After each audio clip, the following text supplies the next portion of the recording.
Psycho Circus, Sonic Boom, and Monster. Well, 2 out of 3 ain't bad. Right here on Podcast Rock City Live, the late night edition. Woo!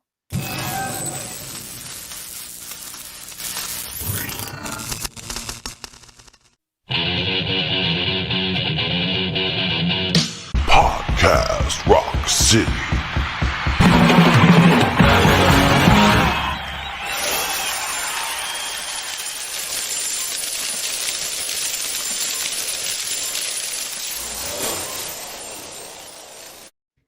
What's up, everybody? Joe here from Podcast Rock City. And with me this week is Mr. Jody Have-Not. Hey, Kiss World. What's up? Mr. Sonny Hollywood Pooney. What's up, guys? Marco.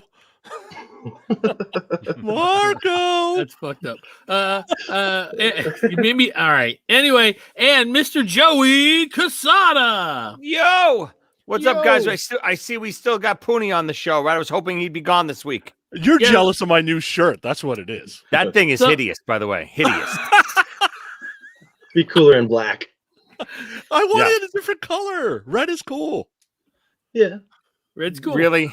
You're going to go with Joe with the different vinyl colors now? You got to get the shirt in bright orange? Yeah, it looks orange on the screen. Yeah, it's red. On my screen, red. it looks red.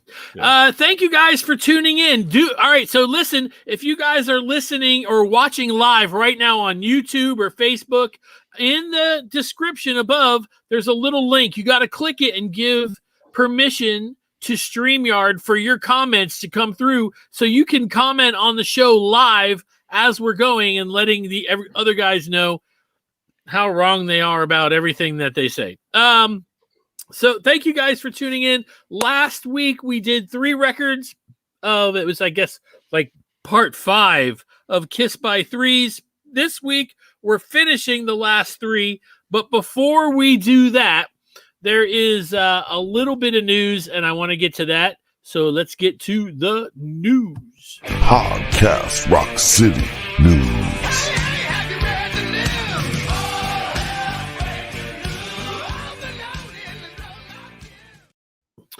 I saw a headline, and unfortunately, I wasn't in a space where I could read the story, but the headline was very interesting, and I'm curious to know if any of you guys saw it. It said Paul Stanley predicts that his solo band will be on tour before Kiss goes back on tour. Did you guys see that?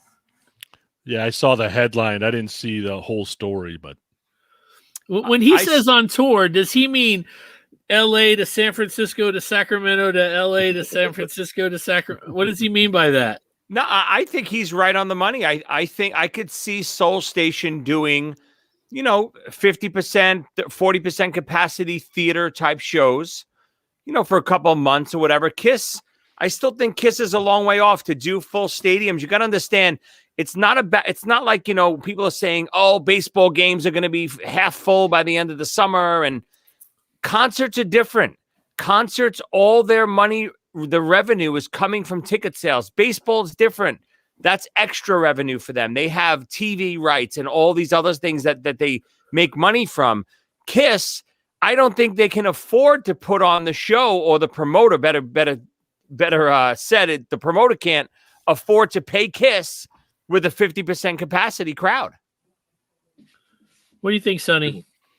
I'm with you. I think, not besides the point that you're going to have to probably either sign your life away or read about 40 notices on the way in that says you won't sue us if you get COVID here.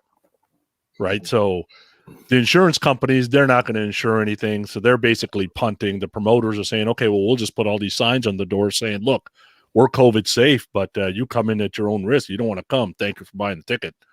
But I've been wondering that the whole time. It's like somebody's got to take the discount. Who is taking the discount? Does that mean that guys that were playing clubs for 20 grand, they're getting paid $7 grand now? Is it even worth going out for $7 grand? I don't know. Right. Jody, what do you think? I think these guys are right on the money. I mean, Kiss isn't going to take a pay cut. I mean, they just won't, so it's be on the promoter. Maybe they could work a deal where they get more percentage of the, like merch sales or something, but I don't see Kiss giving up any of that either. You know what I mean? Well, I was watching Joe Rogan the other day, and he was talking about a show that he did with Dave Chappelle. Did you guys hear about this? No. So he and Dave Chappelle did a show, and he said that he was talking to another guy about something, COVID or whatever, and he said that him and Dave Chappelle caught a lot of shit, but they tested everybody before they walked into the building. They said it was expensive, but they tested everybody, and they did their show, and he was basically like, fuck you, if you don't like it, we're gonna do this, and I guess it was all the rapid tests, and he said we had a good time and we laughed and it was fun. And now the funny thing is that I didn't hear about this on the news. Great White does a show, they get shit. Dave Chappelle, Joe Rogan do a show. It's not headline news, and I would have imagined them going, look at this super spreader. But comedians have it a little bit different, right? Like, if they want to take a discount and double or triple the amount of shows they want to do with the low overhead they got, they can probably make that happen. There's no way a band's going to be able to do that. Not a big no matter band what like no matter what kind of backline they bring or whatever, it's not going to matter. The only way, and again, I'm surprised this is not the option. To me, the option is obviously Kiss is doing arenas, the Garden and these arenas, hold 16,000, 17,000. If you could figure out a way to do all outdoor stadiums, whether it's football, baseball, whatever it is, that aren't in use on off days, you could get the same capacity in there. You can get 20,000 into a 60,000 seater and do it safely. That way the overhead is the same. The income is the same. So I'm surprised that's not the option that I've heard anyone go for yet. Yeah. Well, so you guys think that Paul Stanley's group, he shows up at a place here, like here in Atlanta, does 50% of the Fox, which is just like a theater, and they just go from there. Well, yeah, because if he doesn't have to worry about a theater, let's say, or something a little bit bigger for Kiss, 10 times the options open for him.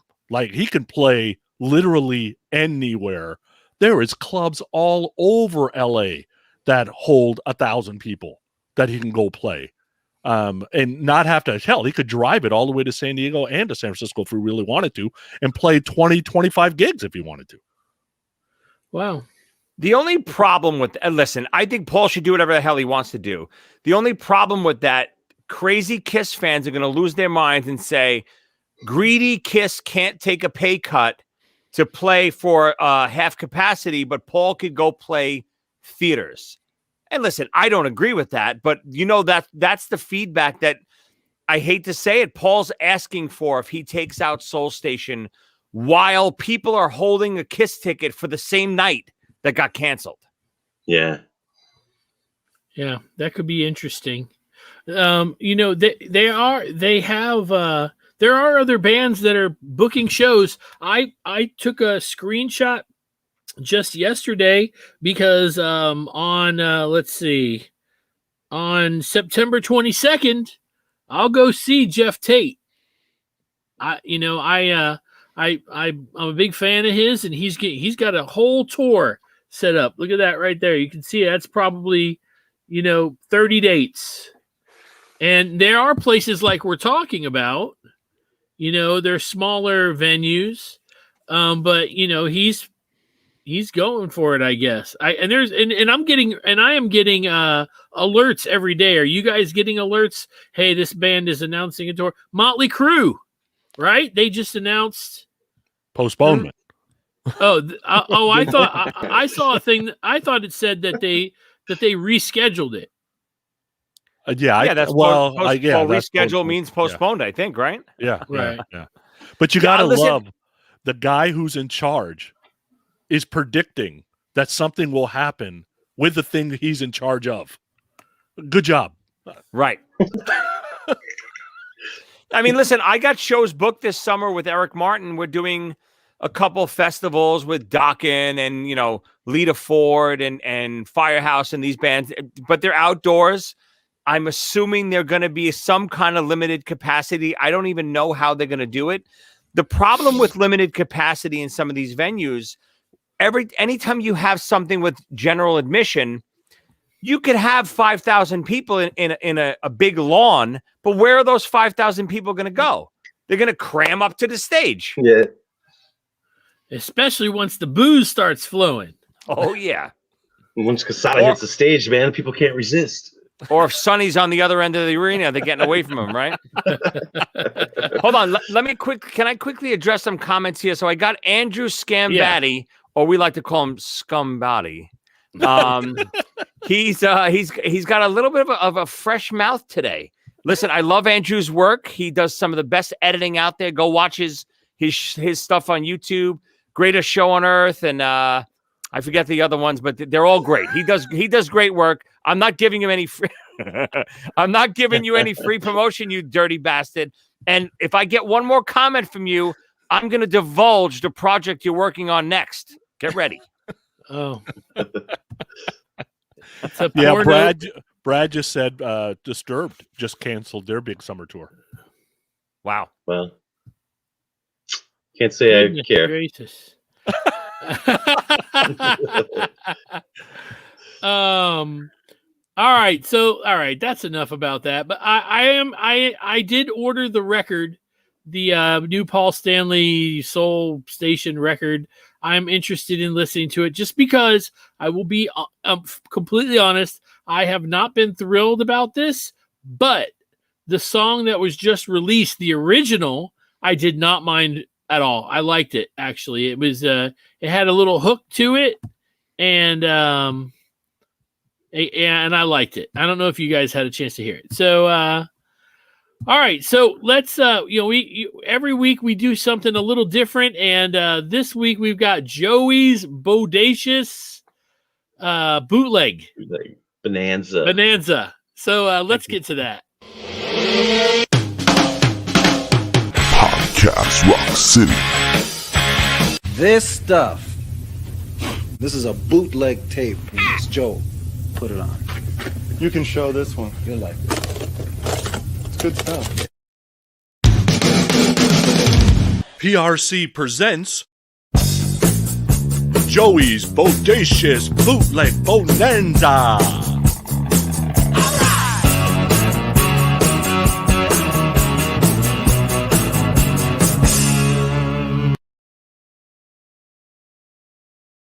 That's hilarious. Oh, yeah. So now I got a quick question. So obviously Jody does a lot of the videos for us. They're incredible. Why does the stupid right answer on Sonny's trivia get the butt, and then I get ugly Sonny's voice to promote my Bodacious Bootleg Bonanza? Something's not right here. Yes, but I do have. Hold on. I do have a bootleg tape straight from Joseph Kiss Sr.'s vault. Nice. So this is a good one. So this one kind of is a little bit. I'm a little biased to this one because it was when I was on the road with Kiss, the Rock the Nation tour. I thought it was. I don't want to say it was the last really good tour they did, but it may be the last really good time that Paul sounded incredible. Paul sounded great this tour. They pulled out, the set list was great every night. They pulled out so many rare cuts. I saw them do All the Way and She and Love Her All I Can and Tears Are Falling. So many crazy songs and every night was different. So it was a real pleasure I didn't know at the time that they were going to eventually go back to just a cookie cutter set list, but it was a great tour. And this one was my hometown show at Jones Beach in New York. And this is the Rock the Nation tour from Jones Beach, July 21st, 2004. I know that's a pretty new bootleg for the people out there, but a great set list. We got Love Gun, Deuce, Making Love, Lick It Up, She, Got to Choose, War Machine, I Want You, Parasite, Psycho Circus, I Love It Loud, 100,000 Years, Unholy Gene was doing this whole tour. Shout It Out Loud, I Was Made for Loving You, Detroit, God Gave, and Rock and Roll All Night. Great show. Great quality. Paul sounds incredible. First tour with Tommy and Eric Singer, firing on all cylinders. Great stuff. Go check it out. Awesome. I will post a YouTube link for this after the show. Awesome. I have the Atlanta bootleg of that, and the funny thing is I was right behind the soundboard, and while Gene is doing Unholy, they're scanning the crowd, and I'm on the screen right behind him. Of course, I'm not like up close. I'm not, because I don't have boobs. Well, maybe. Well, hold on. Lift that shirt up, JoJo. Lift it up. We do not want to. Oh, get in my belly. No, on the Rock the Nation, the official DVD release, I'm all over that. The big boy. I'm literally in the front row every night, so you see my goofy face and my big nose on the screen all the time. That is awesome. Yeah, I love that tour. It's. Yeah. People would kill to hear that set list today. You know what I mean? They would, especially the four of us. And again, I didn't know it at the time. At the time, believe it or not, I was a little disappointed Peter wasn't there, because Peter just did the tour before, but I had already known Eric personally, so I was glad to hang with him the whole summer and stuff, but I didn't realize how good that tour it was going to be, in the grand scheme of all the tours they've done, since then. Yeah, I mean, it just did become very predictable. These comments are funny, dude. That's scum body again. You know what? Nobody go watch his videos on YouTube. They're terrible. Nah, I wish I could badmouth them, but those videos are really dynamite. Kiss at Midnight, greatest show on earth. Look that stupid bastard up. Somebody just say they wish Ace goes on tour. Ace is another one. Will he understand the pay cut he has to take? I doubt it. Yeah. You know what? Here's my question, and here's what I mean. I'm experiencing a little bit with Eric Martin. I don't know that some of those mid-level acts are going to be taking pay cuts. I have a feeling some of these venues, because as much as I love Ace is not selling out all the time. I saw Ace, plenty of times over the last 10 years, 3/4 full, half full. So I think a promoter can still book bands like Ace, pay him just about full salary. And, obviously Ace can take a little less now, because I think his band doesn't get as much as, Richie Scarlett and those guys. I heard the rumors of that. But, I think, bands like in that level, even guys like Eric Martin, I think we can go out there and kind of ask for our regular price and get it and have a, decent turnout, and everyone's happy. Yeah. Well, thank you for your bootleg, Mr. Joey. Totally appreciate it. If you guys get a chance after the show, he'll post it on the group page, and then you guys could watch it and check it out and look for Joey in the front row. It's a good. Me and my wife are in the front row. I forget, during like half the set. That's pretty awesome. Yeah. All right, so thank you for that. Let's get to the topic of the week. Podcast Rock City. Topic of the week.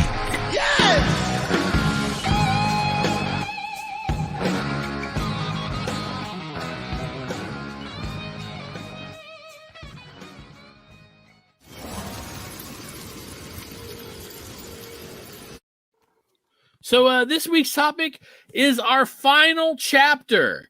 In Kiss by 3's, we basically started at the beginning and did 3 Kiss records at a time. We talked about them. We discussed them. It's all opinion driven. We did not go on Wikipedia to tell you what Wikipedia says. This is just what the four of us say. And that's what makes the show unique. This week, we're going to do Psycho Circus, Sonic Boom, and Monster. Boom! Boom! So let's go ahead. Let's go ahead and start with the first one. Psycho Circus. Now this one is German, so it doesn't have that lenticular cover. Jesus Christ, here he goes. But look.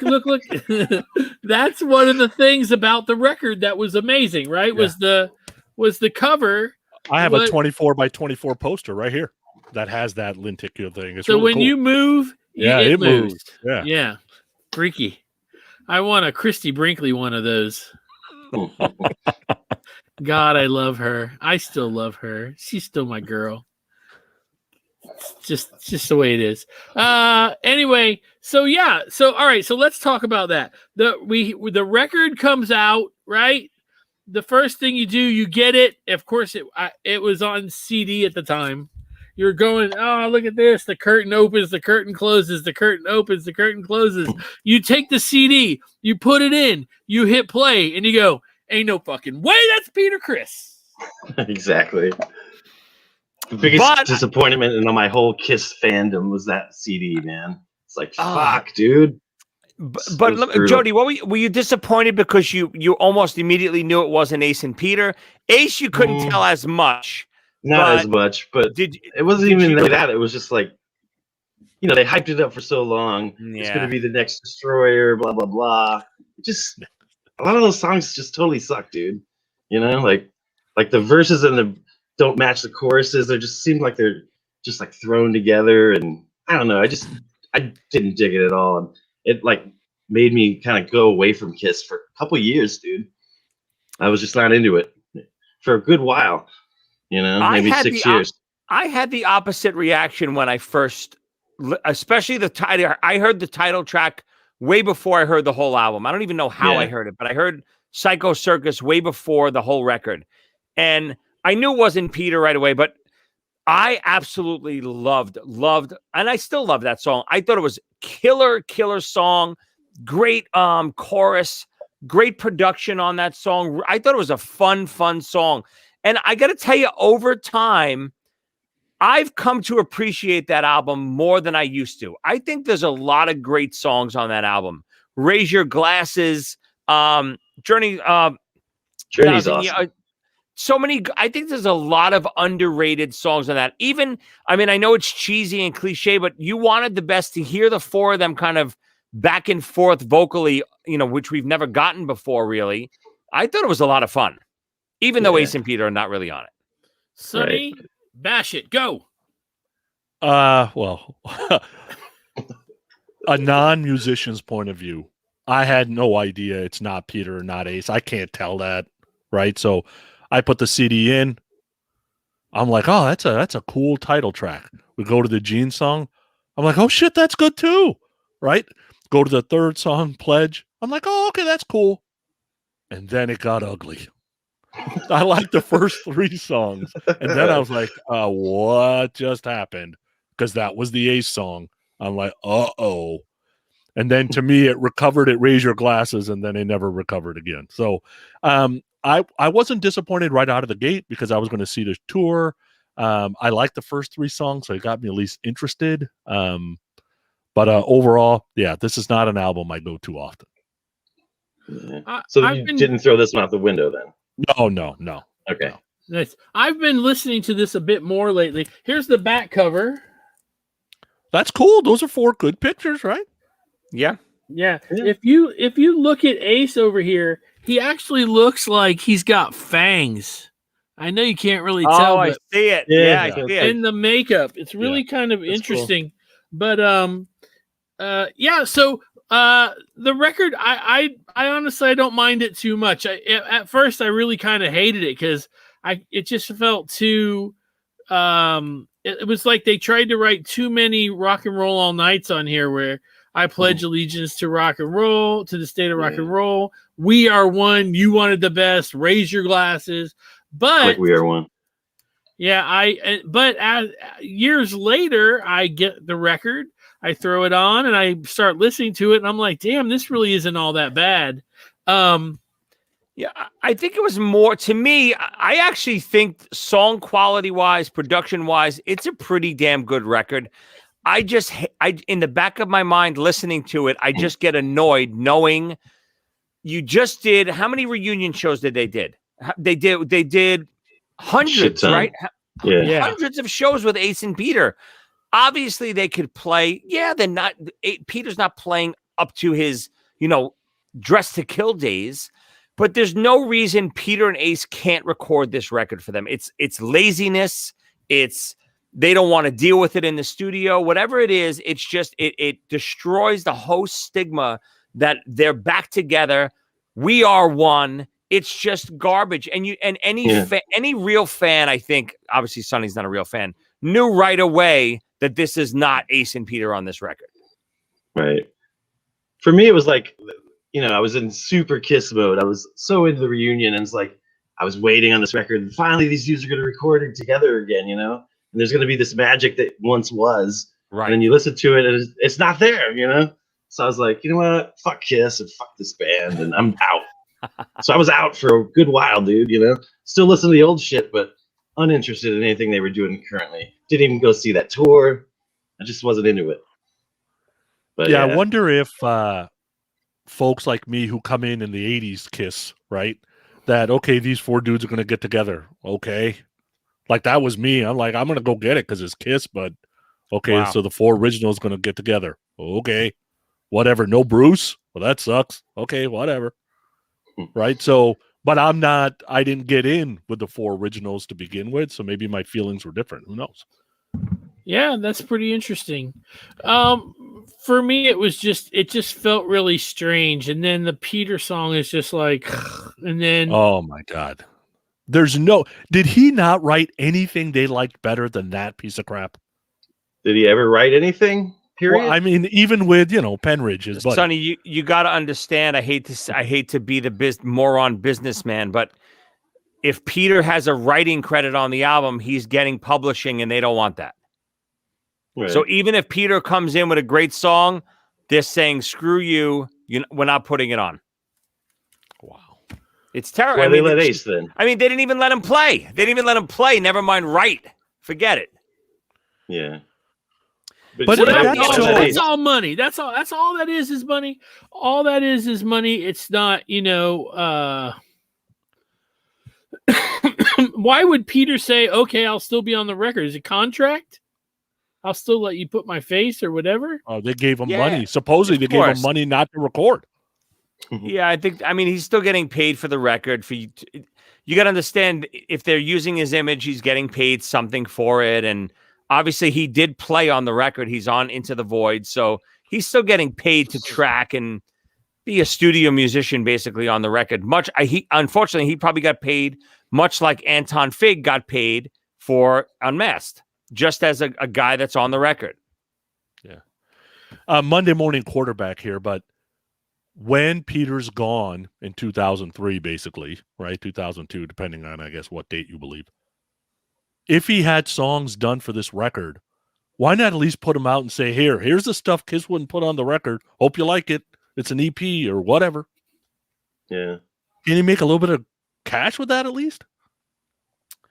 Let's ask morons Andrew Scambatti, who's still listening. Hopefully, Andrew would know this stuff. Andrew, are there Peter Criss demos from this time that possibly didn't make the record? I haven't. I mean, I've heard plenty of Psycho Circus demos. I haven't heard any like unreleased Peter tracks, right? I haven't. Yeah, I haven't either. Yeah, I haven't.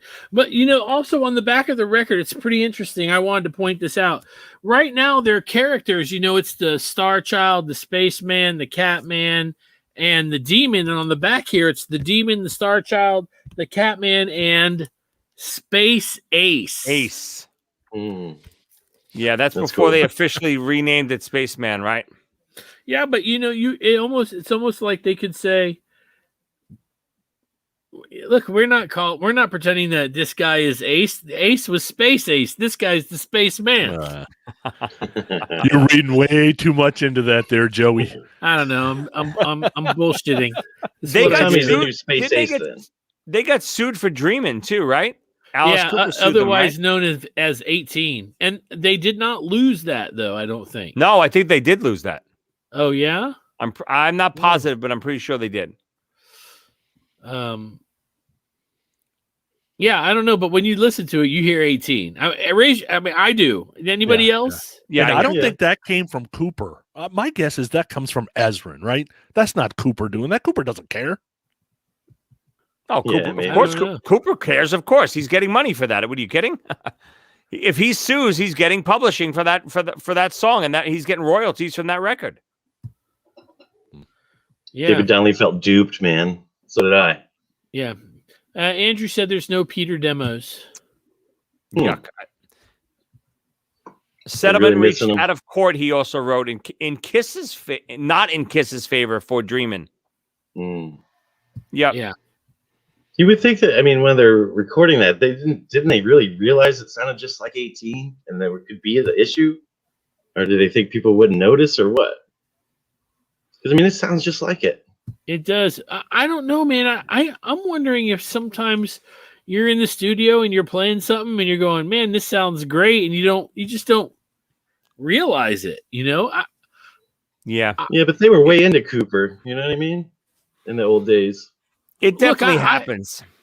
It has to. Look, I being a guitar teacher, kids come in with stuff all the time. They're always telling me, hey, listen to this. Hey, listen to that. And sometimes I'm going, hey, check this out. Or check that out. And just this weekend, I put on Living on a Prayer, right?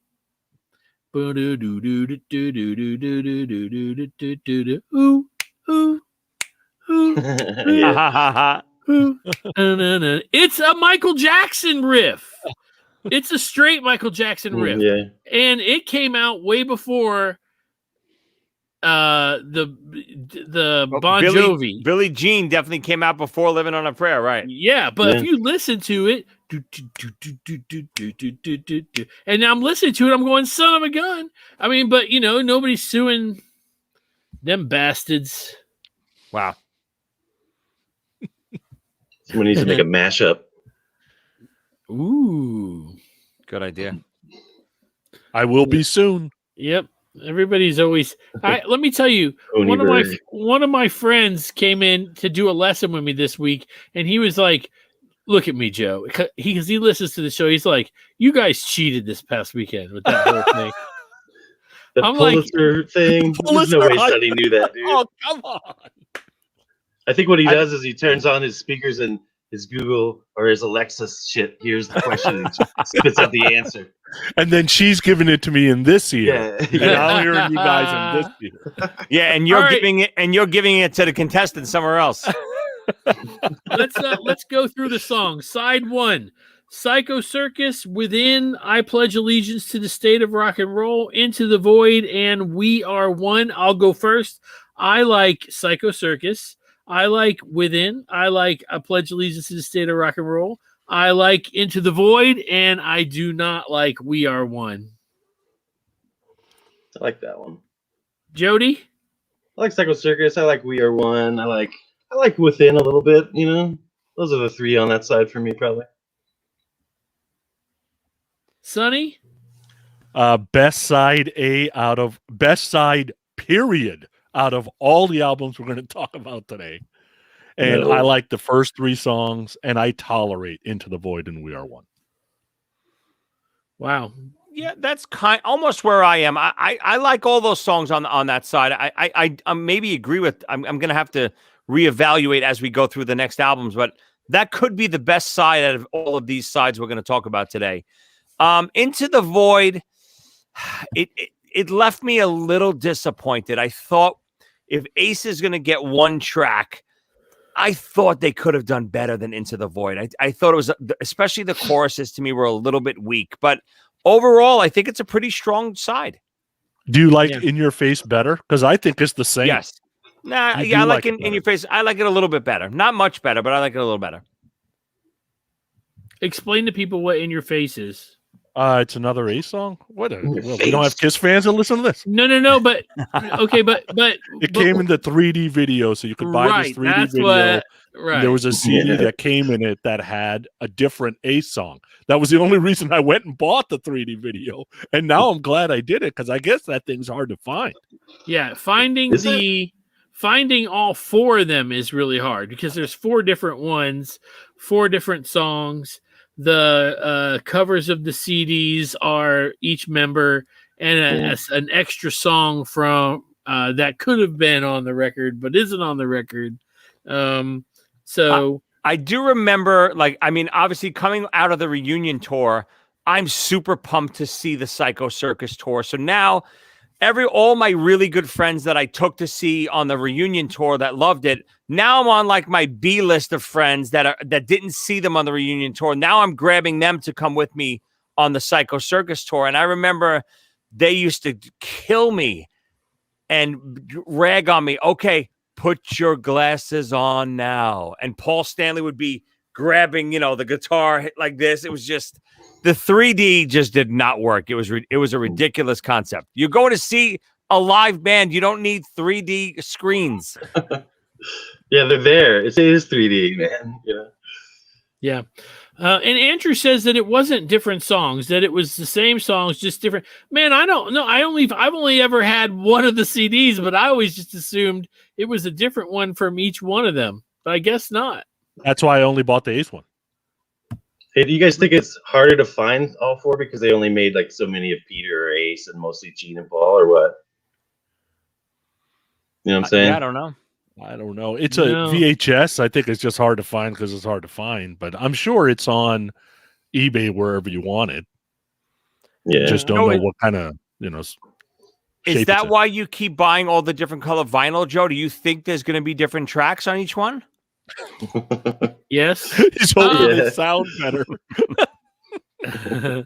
And he's yet to find the vinyl that has "I finally found my way" sound better. I'm sitting here and I'm looking at all of my stuff, and I literally cannot figure out where the hell the any of it is. I did this week, though. I'll tell you what I did. I sent Joey a picture of it. I did find Kiss Unmasked on A-Track, which was pretty badass. Okay, all right, let's go to side 2. I love that everything is staying the same. Thank you, 3. It's very important to me. Pick on Joe time. You wanted the best. Raise your glasses. I finally found my way. 18 and Journey of 1,000 Years. There's one good song, and it's at the end. Agreed. Disagreed. Finally found my way. Finally found my way back to you. Yeah, to me, there's one good song, 1 I tolerate, and 3 I wish didn't exist. Expound on that, go. Sonny. What you got? The 3, you wanted the best. I finally found my way, and I don't like Journey. Really? Really? Like Journey. That's the best song on the record, I think. Dang, somebody's asking me what color my A-Track is. I do love Gene Simmons, man. Can't help it. Hold on, I'm going to look for Brad. It's white. It's what? It's white with the little yellow-looking sticker. Yeah. Did they make different color 8-tracks back then, Kiss 2? Those bastards. They were making different color 8-tracks even for the collectors? At least I think it's white. Yeah, and like the track would switch in the middle of different songs. Yeah, you know what I mean? white and yellow. Yeah, it's Brad wanted to know what color my thing is. It's my thing. Oh, it's white and yellow. So the purple when I hold it too tight, that's what happens. I heard a great joke, and this will be off the subject, but I heard a great joke. This guy goes in to the doctor to get a physical a checkup. Yeah, we'll go with that. Yeah, and the doctor says, "Hey, I'm going to tell you. First thing is you got to stop masturbating." And the guy says, "Why is that?" And he goes, "Because I'm trying to give you a physical." All right, so that's good. I don't know what the deal with the colored A-Track was, but we'll go with that. It's yellow. Okay, so let's talk about one more thing. The tour started off on television. Remember, there was a TV show, Millennium, I think it was what it was called. Paul gets murdered at the beginning, along with some chick, and then Ace and Peter are these fat cops. And then I don't remember what Gene was. He was the bad guy. He was the bad guy. I never watched the whole show. Are just those TV clips cool, online anywhere? I don't want to watch that whole stupid episode. Are just the Kiss clips online? Did anyone ever pull them and make like a little compilation? Maybe. I haven't seen those, but I'm sure they exist somewhere. Scumbatti, he's giving you a hint there. Yeah, dude. Edit that shit. And then like mix in the Mad TV footage somehow. Yeah. Is he trying to say the facts are? Don't listen to this moron. What is he saying? Is he saying the facts are wrong? Right? What is he even saying? I'm not really sure. And I'm Joe, so he's picking on me. Okay, so the tour, right? The tour. Halloween night, Dodger Stadium, baby. Yeah, Sonny was there. 98. Did they have a carnival going on at the same time? I was a bottle and a quarter in by the time I got there. So I don't know. A bottle of what? Like a fifth Jack of Jack Daniels, baby. I had finished the fifth and we were into the second bottle on the way there. It was a long night. I bet. How were the pumpkins? They were about as tolerable as they can get with a bottle and a half of Jack. They suck so bad. I heard they did like a Beatles set or something. Yeah, they were dressed up as the Beatles. It was stupid. Now Andrew's saying that the tour didn't start the same night as Millennium, but I thought I watched the Millennium TV show, and then right after it was Mad TV for sure. I don't remember if Millennium was the same night. Either way, don't listen to this mope. Either way, who cares? Even if he's right, let him go. Let him go. Type on his computer that he's right somewhere. We have our show to talk about. He doesn't have a platform. He's dying. Anyway, all right. So the tour went on. It never came to Atlanta. I didn't get to see it. And didn't come here either, man. Didn't come here. Really? Yeah, I don't think it did. Yeah, it went to. I didn't go. It was in did. Tennessee, but at the time, I mean, I wasn't traveling, and I barely had the internet at that point. The internet had been around a few years, but I really wasn't involved in looking. And why would they skip Atlanta though? That's a huge city. They didn't play Atlanta for Psycho Circus, so Joe did not get to see the 3D. I heard the 3D was amazing. Was it amazing? No. Terrible. Yeah, the 3D and the video was terrible. It wasn't 3D at all to me. Joe, you were literally at the show and you'd hear over the loudspeaker, "Put your glasses on now." And everyone would go, and you'd see Paul. It was ridiculous. That's crazy. Like while they were playing that, you would hear that over the PA? No, like in between songs, you'd hear, "Put your get ready, put your glasses on now." Didn't I use that same? Oh, go ahead, Sonny. Oh, and I do the same thing in the movies, right? I put the glasses on if you're at a 3D movie, and I take them off. I'm like, it doesn't look any different to me. I don't understand what we're doing here. They use that like same Detroit Rock City footage for like 10, 15 years afterwards with no glasses. You know what I mean? Silly, dude. But whatever. At least they tried. It was a gimmick. It was a gimmick to sell the tour, and it worked because they hyped it like it was the biggest thing ever. Yeah. Yeah, they did. Next thing you know, it's not. But did they cut? I'm not really sure, but it felt like that tour got cut short, man. Maybe I only feel that way because it never came to Atlanta, and Yeah. Paul wound up doing, Phantom and all that. So I don't know. Did any of you guys see Phantom live? No, I own the bootleg. I saw it. Because wasn't it only in Canada in Toronto? In Toronto, right? Yeah. Yeah. Yeah, I didn't have a chance to see it. He was great. So you went, Joey? He was really good. I was on my brother's bachelor party. We just happened to go to Toronto, and I couldn't convince one person to come with me. And I literally went there by myself, bought a ticket, and sat and watched. It was great. That's awesome. So Paul was wailing out those tunes or what? Oh, he sounded killer. His voice was, 99, top of his game. What's happening? Yeah. Cool. And I have the bootleg, where it's somebody filmed it from the crowd, and it's not the greatest bootleg, but it's fun because it's Paul, and he even puts a little Paul stank on it a few different times, and that kind of stuff is that Brad Rustoven saw it twice. That's really awesome. The video that I have, the bootleg I have, at the end, he's backstage and he's signing autographs and his hair is all cut. And I remember going, what the hell? This is crazy.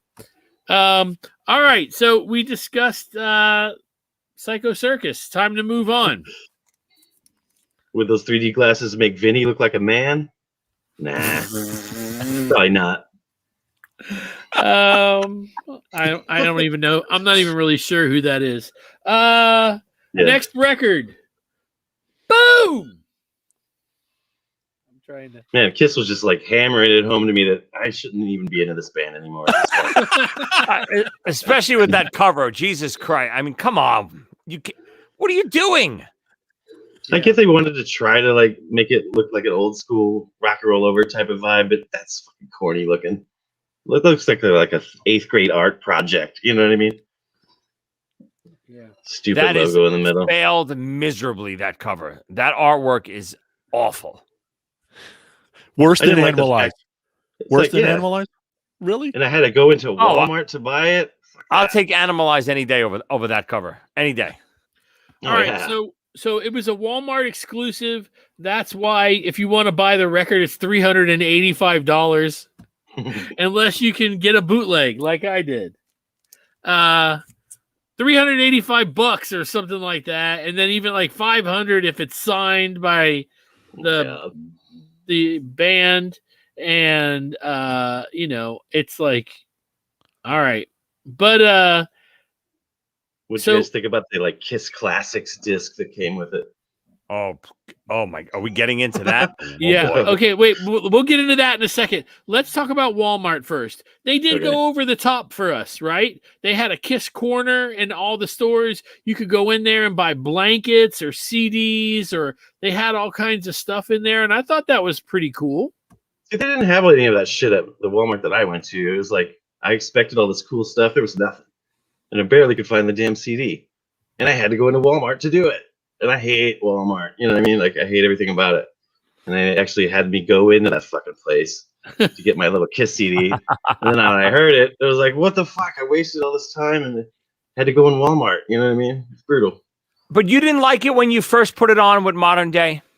I'd already heard Modern Day, and I liked it a little bit, but not as much as, like, I mean, I was super...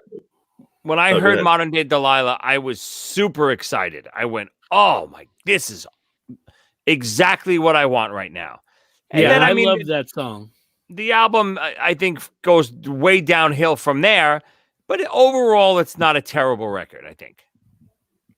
You got to say something for what else out there could you have bought for $19 11 and a half years ago? And right now is selling for $385. That's not bad for a has-been band. Yeah. Plus right? it came with like a DVD and 2 CDs, right? Yeah, yeah. My feeling on this record was the exact same as Psycho Circus. I put it in, I'm like, oh yeah, here we go. And then Russian Roulette came, I'm like, oh, okay, all right, that's cool.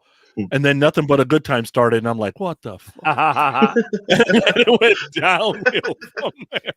I'm like, is that a Poison ripoff right there? It is a Poison ripoff.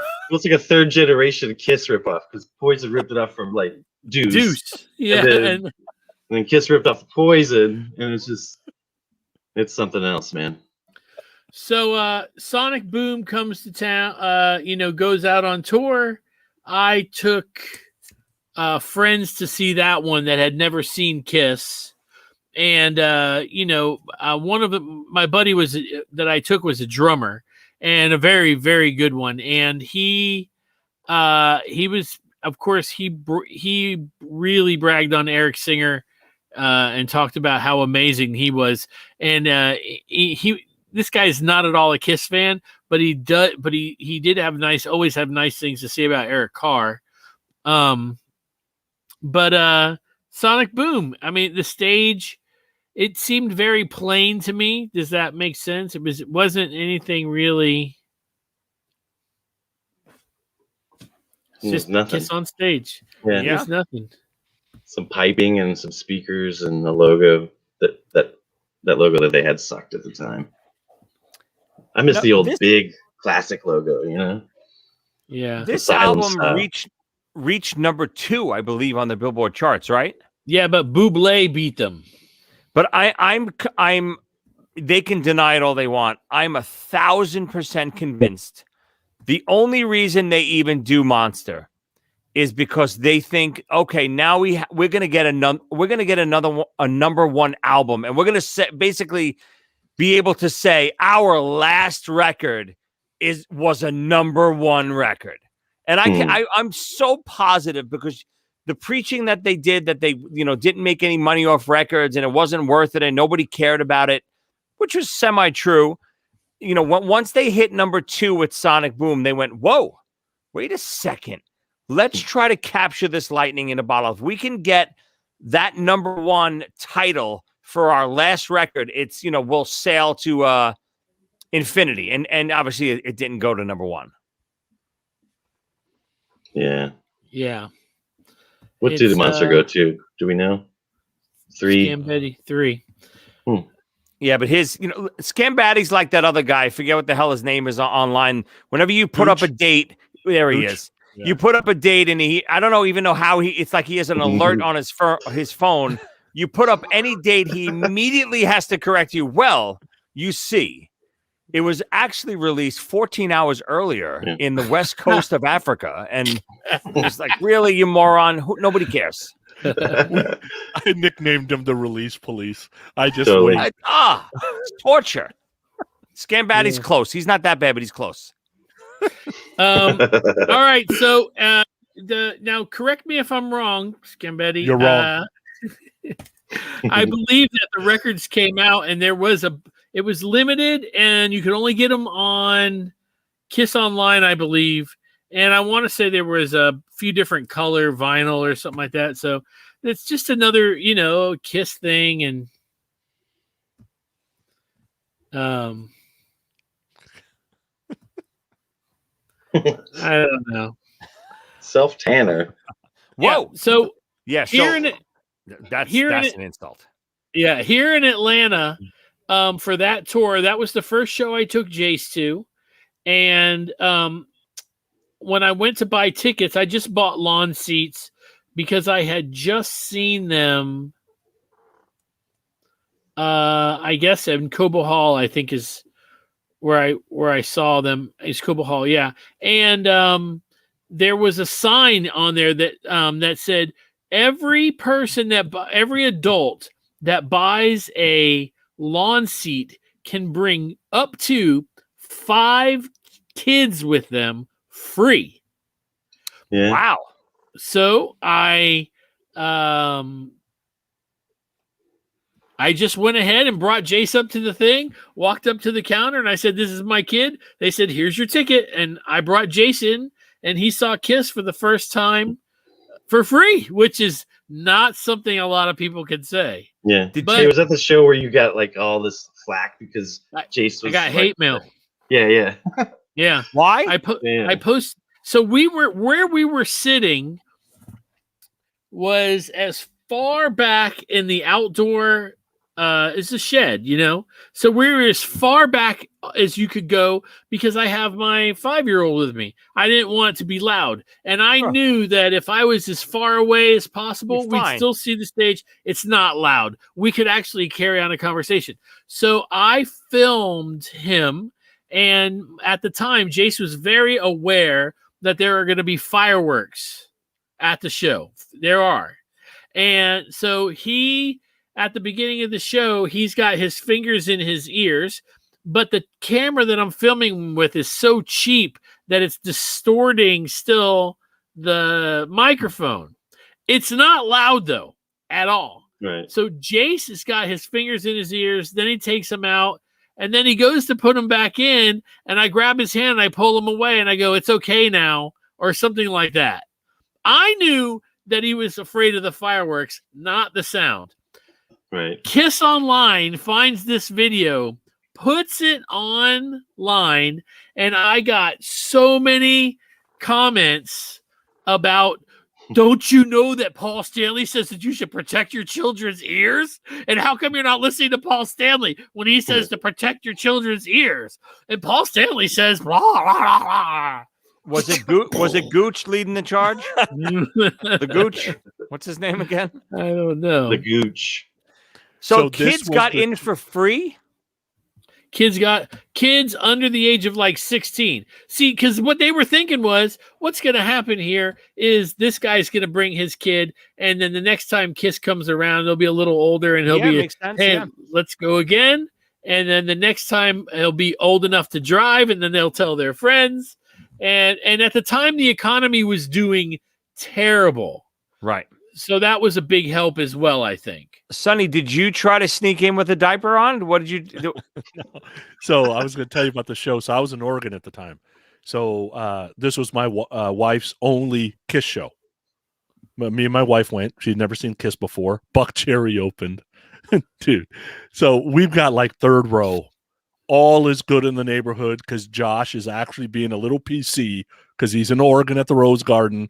It's like, take it easy, right? So all is good. Buck Cherry's going to get through their set, and Nicole's going to be happy. Kiss is on. And then here comes Crazy Bitch. And you would have thought somebody uncorked Josh Todd because every F-bomb and every word he thought of that he could say in 5 minutes, he said in that 5 minutes. And then the lady in front of us threw up, and I'm just like, God damn, dude, Josh, you almost had it, baby. The show was great. Rose Garden wasn't packed though, but the show was great. What about what's that big song they had? Lit Up or Lit Up? Lit Up. That's Sorry, Lit Up. Yeah. It shocked me. Basically, yeah. That was their first hit. Yeah, I remember. If you go on, that band's been around a very long time. They're 20 plus years now. Yeah. If you go and look at that band. I don't even want to bring up that book now because you guys were all talking about the guy that wrote it. So never mind.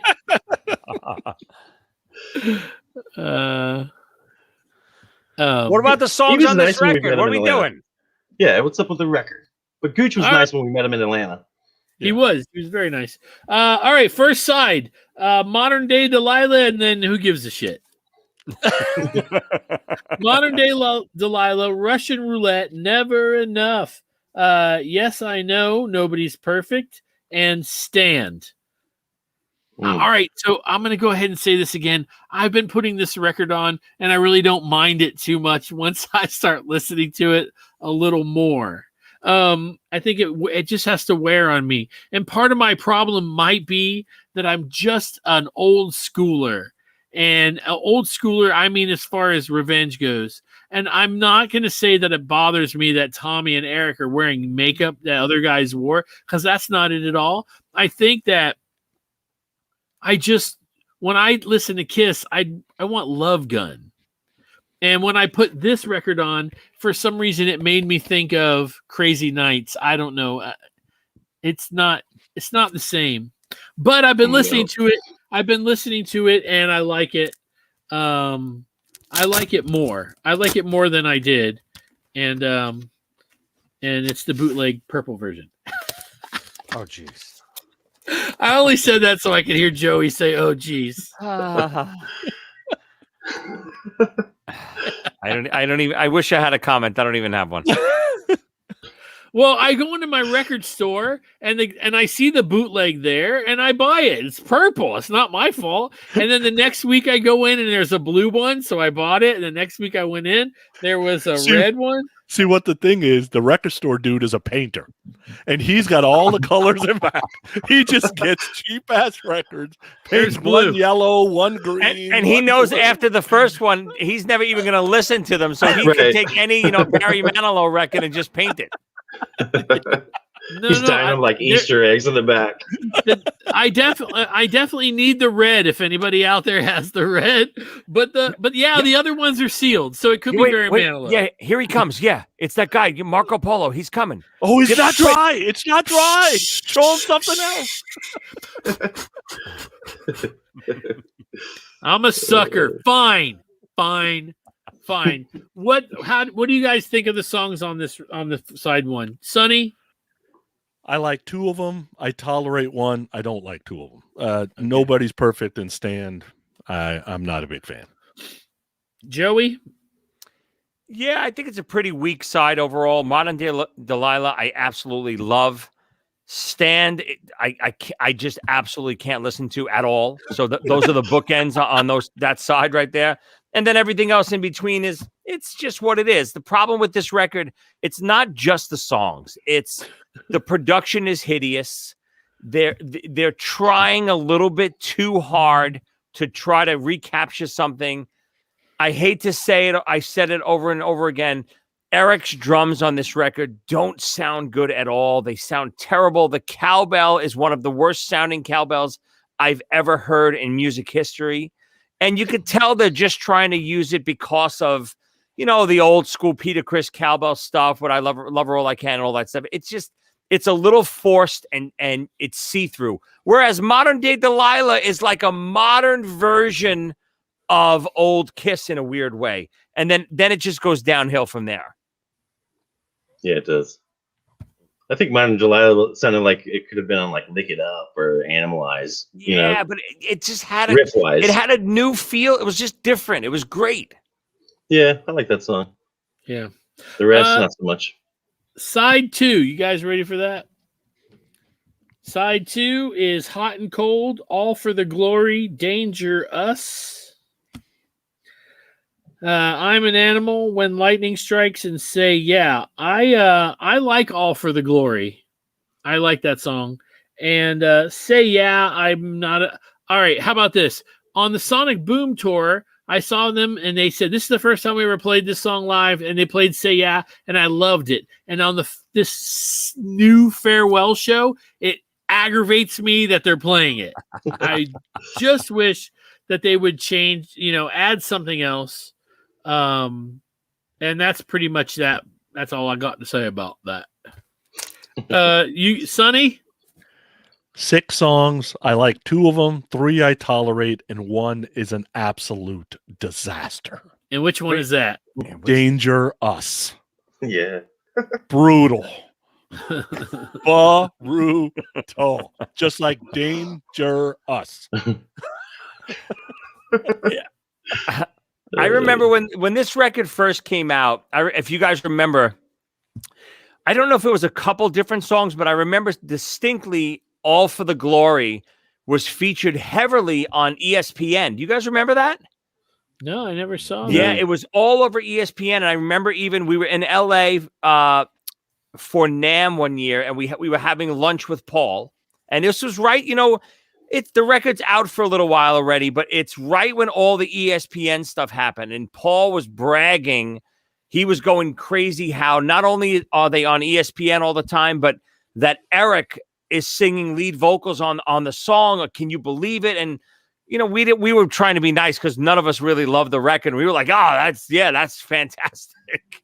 But I remember it was on ESPN constantly, that song. That's crazy. That's cool, though. So Paul's bragging about it, huh? Yeah, and it was funny because it was, and Paul is very, obviously everyone's read his book and, some of you have met him. He's very much about himself all the time, right? But he was like over the moon about Eric singing vocals on this song. And he was really bragging about it. And I got taken back a little. It actually made me go re-listen to the song because he was so into that song at that time. That's cool. I like Eric's vocals on that. Little did he know, too. like Eric was going to take over in the modern day, Eric sings almost everything now. Yeah. Which is cool. I always thought it was weird that they do, like you were saying, Joe, Say Yeah the last time that you and I saw them together. It's like, why if they're gonna play Sonic Boom, why don't they do Delilah? You know what I mean? What's up with that? They just like that chorus of Say Yeah or what? I don't know, man, but maybe because it's a sing along. Yeah. Is Eric's it really vocal- even? It's like Yeah. Everybody. I was looking around. There was nobody saying yeah. You know what I mean? There was nobody doing that. It was like me and you. That was it. Nobody was doing it. I'll say yeah every time. Yeah, I was it was singing. like Joe was I doing was it. singing I was no, kinda no, doing no as he was singing yeah. I have Eric- the best video. I have the best video of Jody and I singing "Rock and Roll All Night" it. Yeah. in St. Louis together with confetti. Like it's It was like a good time. you can barely see us. Eric's vocals, I like Eric singing. Don't get me wrong here, but it reminds me of like Sambora. It's like the two guys can sing, but them being a lead vocalist, there is something missing. There's a charisma, there's a confidence, there's something, a tone, there's something missing in their lead vocal, but damn, do they sound good when they're singing with somebody else. I don't know why that's odd, but it is. Yeah. Yeah. I'm with you. I don't even love Eric's backing vocals are a must now because he does all the high stuff for Paul. But if you want to talk about vocals, the three drummers, Eric Singer's the weakest vocalist. Peter Criss's vocals are insanely Agreed. good. Yes, maybe they're not as controlled, but Eric Carr's vocals are insane. Eric Singer's vocals are very average. He can sing the high notes, which Paul obviously needs help with now. And, he could sing backup like that, but he's very average. Yeah. All right. So that was Sonic Boom. Boom. Boom. Boom. All right. Then, so Kiss put out Sonic Boom and said, all right, man, we can't end with that. Joey's hypothesis, that's a big word like gymnasium. His hypothesis is that Kiss put out the next record all because they thought for sure they were going to get a number one. And I remember they debuted New Costumes, right? That was a Spider huge Stage. deal. Spider Stage, New Costumes. I'm trying to think. I don't think the Spider Stage came to Atlanta either. I had to go to South Carolina in order to see them. It was cool. Yeah, it was cool. I thought so. And just recently, somebody posted video of them walking to the stage and getting on the Spider and getting ready for a show, which I thought was pretty cool. So that's Kiss Monster. Monster was the next record. I don't know why they called it Monster. I guess they just terrible. Oh, thank God you said it. What a missed opportunity. The name of the album is Monster, and you have the most generic cover ever. What are you doing? Now, one of the other things that was cool was this had another lenticular cover, correct? Oh, no. And Paul's hand was out, so when it moved, Paul's hand. Really? Hand, yeah. On the vinyl, the CD, on which one? The CD. On all of the CDs or like a special edition? I think there's a special edition. I'm sure somebody who is going to tell us what. Andrew Gooch. Do you know? That's his new name. Andrew Gooch. Did they have that cover that they're talking about? There you go. Look, here he said it as we were saying it. Look, Best Buy CD version was 3D. Andrew the Gooch. It's not a good cover, and the back of the album has the generic pictures where Gene's holding the axe bass and of course Eric's pointing his drumsticks and what do you guys think? Do they do that? I've heard stories over the years. Oh, we didn't want to do a painting cover like Love Gun and Destroyer because we wanted to show what the band looked like today. Now, do you think that's true, or do they just cheap out and go with a photo? What do you guys? What do you think? Maybe a little bit of both. But do you guys remember at the time there was this someone made a cover that was floating around like Facebook and Twitter and shit? It was like a it's like a monster head that was stitched together in 4 pieces. And it kind of made the makeup. It was kind of like the Hotter Than Hell thing on the back. It was so fucking cool, dude. I've searched for it all week. I could not find it anywhere, so I was gonna use it for the art. But it was so badass. You guys remember that? I don't remember. I never saw it. It was so cool. I even looked at like every photo on the Kiss room, there's thousands. Couldn't find it. And man, it was so cool though. It was like 4-way stitched up monster face, you know. So it had like all the different makeups put together. It was cool as fuck, dude. But yeah, I don't know who made it.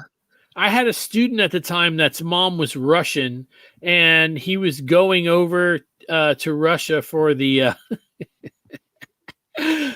for a vacation, and I was like, if you go into any record stores while you're in Russia, No, you didn't. hook me up. And if you see any backward S's with purple vinyl, he bought me the Russian version of the CD, but the only difference is it's okay. So here's the thing. First of all, it was my student Alex. Thank you for thinking of me at all. But all it was like a cover. It was a plastic cover that went over the record, and then there was some Russian writing on it, but it didn't have anything to do with Kiss. But still, he thought of me, which was awesome. Yeah, that's what comrades are for. That's right. And but so I always thought that the monster word here does it look somewhat like the drink? Yeah, totally. Oh, yeah. It's got similar lettering, yeah. Yeah, and I was always like, I wonder if they're going to get sued for that. I guess they did not. The only thing it's missing is the like 666 thing that's on the monster drink. Yeah. By the way, this album debuted at number 3. I pulled up a Billboard 200 chart for October 27th, 2012. Debuted at number 3 and then went backwards. Number 2 was The Heist by Macklemore and Ryan Lewis. And number 1 was Babel by Mumford and Sons. I have no idea who any of those people are. There you go. And it's so sad too, because number 3, they probably only sold 30,000 copies, maybe, maybe. And that that's generous. Okay, so this is what I can tell you guys. Jody has a copy of this record. That is. Yeah, I got it remastered. It's remastered. Oh, and Jody, you sent that to me. I didn't listen to it yet. Shit. Oh no, I forgot. You should. Damn it. It's better. I mean, you know, he didn't have the tracks, so he does mastering. That's his gig, you know. So he just put it into he mastered what he could from the source he had, which was basically the CD. But he was able to get it. You know how it's basically a fucking sausage. It's like a brick wall, you know. But he was able to give it a little bit more dynamics, and it doesn't clip your ears like it does on the actual release. It's way better. But I would love if he could just actually get in there and have the tracks to like do a really proper remaster. It would be so badass, because I think this record's the best of these 3, and the best thing they've done since like Hot in the Shade probably. And wow, yeah, I mean, I really do. 'Cause you know my feelings on Revenge and Carnival and the recent ones we just talked about. But for me at the time, this record brought me back to Kiss. I heard Hell or Hallelujah, and I'm like, fuck yeah, dude, that sounds like it could have been a Lick It Up. You know what I mean? It's a killer riff. It sounds like it's almost like a fist like a glove kind of vibe to me. And I dig this record, man. I think it's awesome. It says featuring the rock radio hit Hell or Hallelujah, and then Rolling Stone magazine called it a full-on oral assault. Oral assault. It's great though, man. I mean, it is a sausage, it's a little brick wall, but man, the songs are good, dude. I think it has like the best thing about it is it has Gene's dirty bass. Like he has live. That's the first time that he's really had that on the record, I think. Besides maybe, like the Alive records, obviously. Yeah, early stuff. Yeah. Yeah. It's cool, dude. It's really cool to hear Gene ripping bass like Gene Simmons. It's cool. Yeah, musically, I think this is the better out of the 3 albums. Melody-wise, it's not even close. dude, vocals and melody wise, this is not the best out of the 3 albums. Just my opinion. But they did the same thing to me again. Put the CD in. I heard the first song. I'm like, oh yeah. Me Got too. to the second song, like, meh, and then it went downhill fast. Same thing. Hey Glenn. Email me, dude. JodyHaveNot at Yahoo. I'll send you it. I'll send you to whoever. I did it once before. I ended up sending out like 150 copies of it. Through email. So I could do it. I'll do another run, dude. Hit me up, JodyHaveNot at Yahoo.com. I'll email it to you. I usually agree with Jody. You know, obviously we make fun of poor Joe and I hate Sonny, and I usually agree with Jody. This one, I'm way off on you, Jody. I think this is the worst Kiss album. Not even close. It's not even. Wow. It's not even in the same hemisphere as any other Kiss album. I think sonically, it's god awful.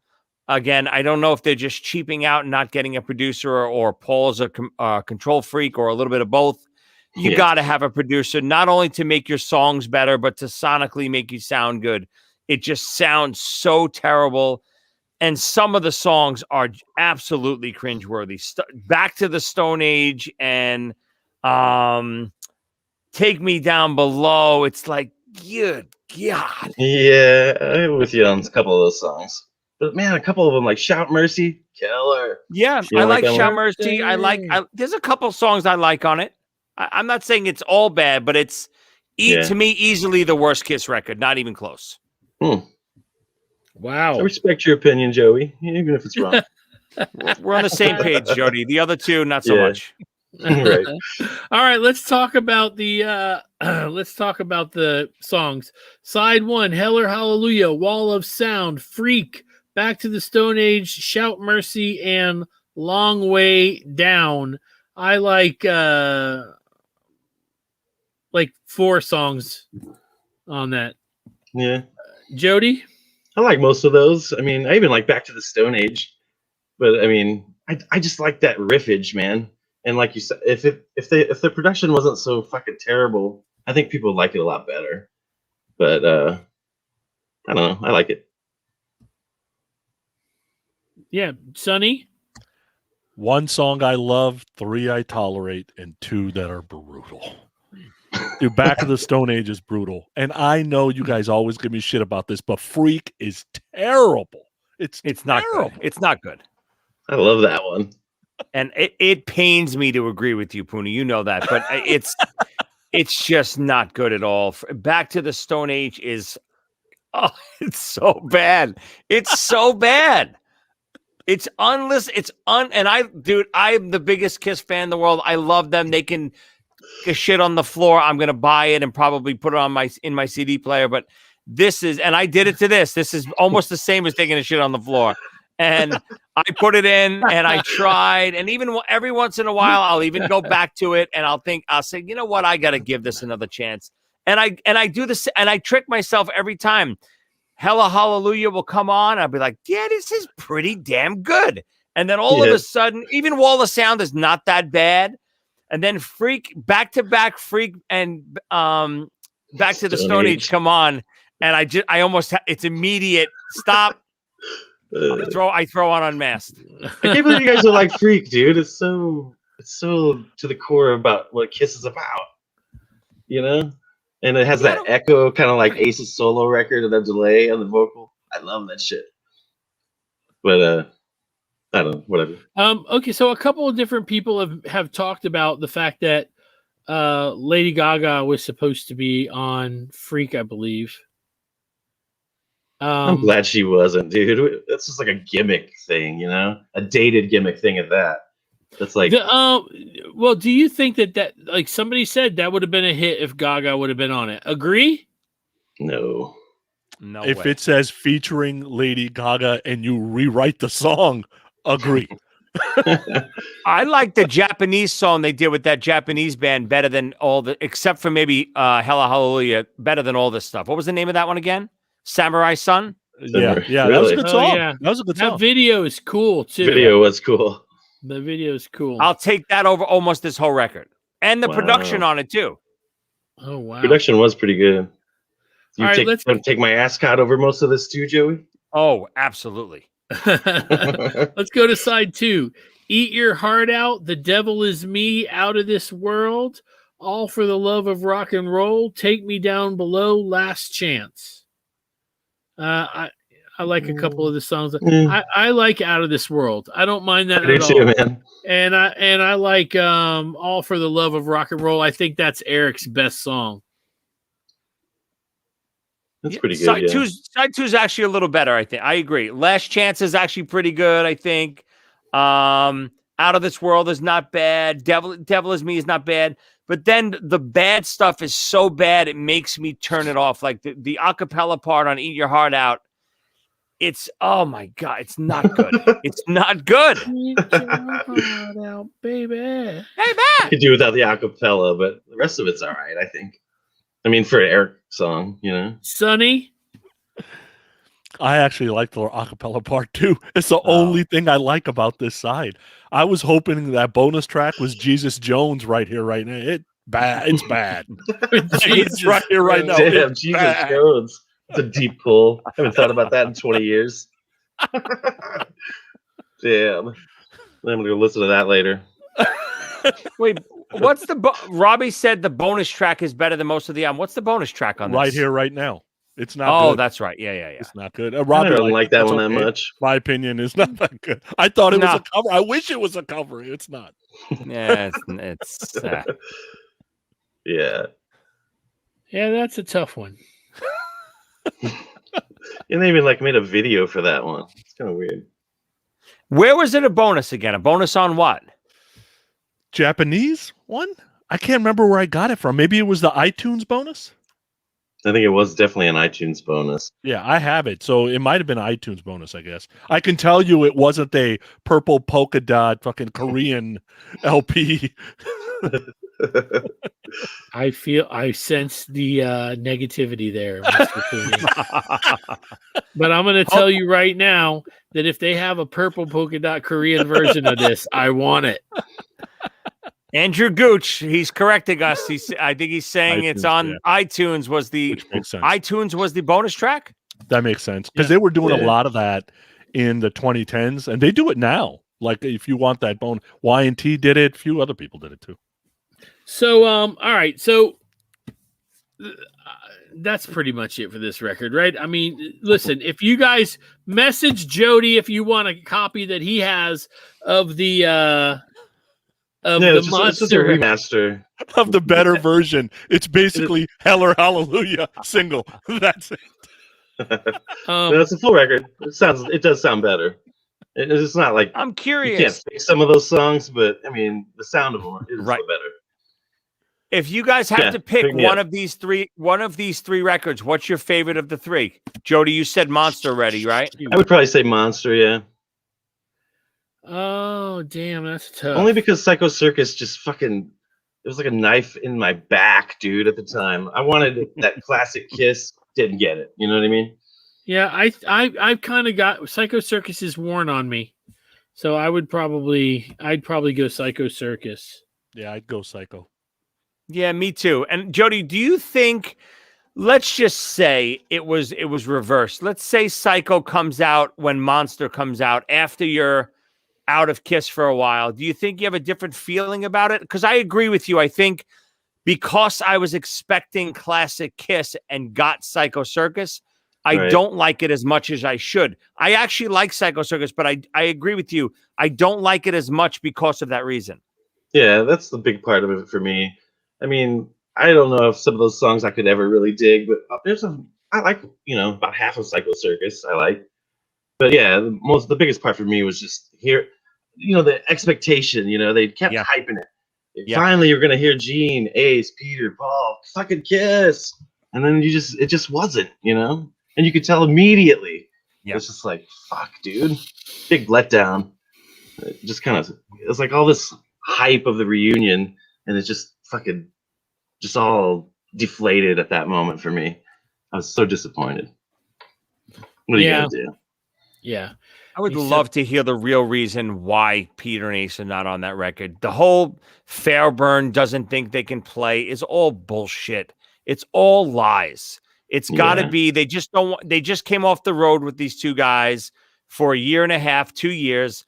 They don't want to deal with them in the studio. They're going to have they're going to have Kevin Valentine play whatever they want. They're going to have Bruce and Tommy play whatever they want.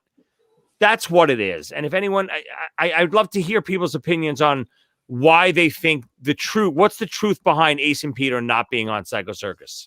Well, if you got an opinion on that, you can send it to podcast rockcity1. That is the number 1 at gmail.com. Before we go, I wanted to point something out. Everybody that's a collector, if you've ever collected 45s, Kiss 45s, I need you to go. Do you have any, Jody? I got a stack of 45s. Yeah. Yeah. You got any? You guys have any? Oh yeah. All right. So this is what I want you to do. I want you to go and look for a blue label. See if you have it. Blue label. Let Me Go Rock and Roll. No, I always look for it. Don't have it. One sold on eBay this week for $9,000. Yeah, super hard to find. Joe, what are you doing? You don't tell them that. You just tell them, see if you have it, and you send it to me. My way. Yeah. Oh, I would never steal from our listeners. I love you guys. We're family. I would. I know you would. No one kept that single because there was nothing to lose. That's why it's so rare, you know? Yeah. Nothing to lose. A dumb choice for a single. My opinion. One of the weakest tracks ever. Yeah, I agree. Is it just a rare, not a large print? Is that why, Joe? Do you know why it's so rare? Supposedly there's 3 left somewhere. Oh, God. Yeah, it doesn't even say in the listing. It just boom, $8,563.53. That's because when it came out, people were pulling a Sunny, dude, and just tossing it right out the window. Wait, did it sell for that much, or that's how much it's there for? That's how much it's sold for. Was it Gooch? And then there was a rumor that one of the 3 have an A signature on it, and it actually is worth less. That's not a joke. I heard that. Yeah. That's crazy. All right. So, so that's the show for today. Thank you guys very much. Do us a favor and subscribe. If you're watching this on YouTube, subscribe and, share the show to your favorite Kiss site because it would be a big help. Don't forget that. Listen, Sonny has another show with a guy that I never mentioned his name on this show because it would make him happy. But it's called Growing Up Rock. And then Joey has a show called Top 5. And you got a new episode, Joey? Yes, this week's episode is Best 80s Ballads, baby. Top 5 80s ballads. What do you guys got? What's your number 1? Mine is probably Every as far as hairband ballads. Doesn't have to be hairband, not just 80s. 80s ballads. Oh, I like the Cars doing a drive. That's on one of our lists. Yeah, Joe. But as far as hairbands, I go with Spread Eagle. It's that fucking song, 3D's Eyes, I think it's called. I would definitely say, as far as hair bands go, I would pick. Every Rose Has Its Thorn is such a huge hit. But like as far as ballads go, I think I'm gonna go with I Still Love You. Ooh, spoken like a true Kiss freak. I'm going to give you a hairband one. I'm going to give you a deep cut, and then I'm going to give you a rock one, or kind of rock one. Hairband one's Without the Night, Winger. I absolutely love that. Wow. The deep cut, Lord Tracy, Foolish Love. If you've never heard it, the lead singer used to be the lead singer of Pantera before Pantera was Pantera. Foolish Love by Lord Tracy. And one of my absolute favorite songs of all time, Rod Stewart, My Heart Can't Tell You No. I know, Sonny, you are a big Lord Tracy fan, aren't you? Oh yeah, big time. I saw them open for Ace here in Atlanta. Yeah, I saw that show. Ace fell off the stage here. Yeah. Oh, really? Yeah. Did he have Richie Scarlett on that tour? No. I don't remember who the guy was. He might have because it was Trouble Walking. So he might. What was that big song that was it? All right, and forgive me if this is the wrong band, but did they have a Lord Tracy Blackout in a Red Room? Is that the wrong band? That's the wrong band. It was Who was that? That was like a that shit band. What are they Love called? Hate. No. Love How Hate. about There you go. See you later, What's baby? funny, though- Going out with the boys. That's Lord Tracy. All right. Okay, I'm Yeah. sorry. Crazy I got part, them mixed dude. up. Crazy part is Sonny's a big Lord Tracy fan. I'm a big Tracy Lords fan. Yeah, Me I'm there too. too. I'm there too. Yes, I have an amazing picture of her. I'll share with you guys eventually. She threatened to sue them. They were called the Tracy Lords. Yeah. Really, really? She threatened Yeah. to sue them, and they changed their name. Wow. Yeah. Wow.